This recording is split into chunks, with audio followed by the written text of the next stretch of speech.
ایک مراسی اپنے دو دوستوں کے ساتھ فوج میں بھرتی ہو گیا۔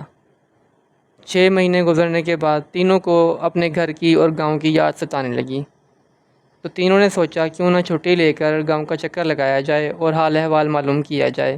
صوبیدار چونکہ بہت کڑک آدمی تھا، اس لیے تینوں کو ایک ساتھ چھٹی ملنا بہت مشکل تھا، تو تینوں نے فیصلہ کیا کہ ہم باری باری صوبیدار کے پاس جاتے ہیں، جس کو چھٹی مل گئی وہ گاؤں سے چکر لگا کے آ جائے گا اور سب کا حال احوال معلوم کر کے آ جائے گا۔ سب سے پہلے ایک دوست صوبیدار صاحب کے پاس گیا اور کہا، صوبیدار صاحب مجھے چھٹی چاہیے، میرے والد کا انتقال ہو گیا ہے۔ صوبیدار چونکہ بہت کڑک آدمی تھا، تو اس نے کہا، جب میرے والد صاحب کا انتقال ہوا تھا تو مجھے کسی نے بھی چھٹی نہیں دی تھی، لہٰذا تمہارے لیے کوئی چھٹی نہیں، چلو جاؤ اپنا کام کرو۔ وہ منہ لٹکا کر واپس چلا گیا۔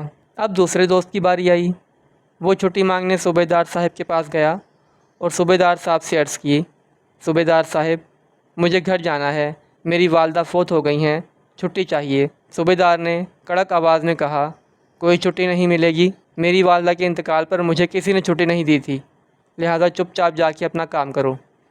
وہ بیچارہ بھی منہ لٹکا کے واپس آ گیا۔ مراسی نے دونوں سے پوچھا کہ ہاں بھائی جوانو، چھٹی ملی تمہیں؟ تو انہوں نے نفی میں سر ہلا دیا۔ اب جانے کی باری مراسی کی تھی۔ مراسی نے کہا، میں جاتا ہوں، کوشش کرتا ہوں۔ تو مراسی گیا، صوبیدار کے پاس حاضر ہوا اور عرض کی، جناب اعلیٰ مجھے گھر جانا ہے، چھٹی کی ضرورت ہے۔ صوبیدار نے پوچھا، کیا ہوا، کیا مجبوری ہے؟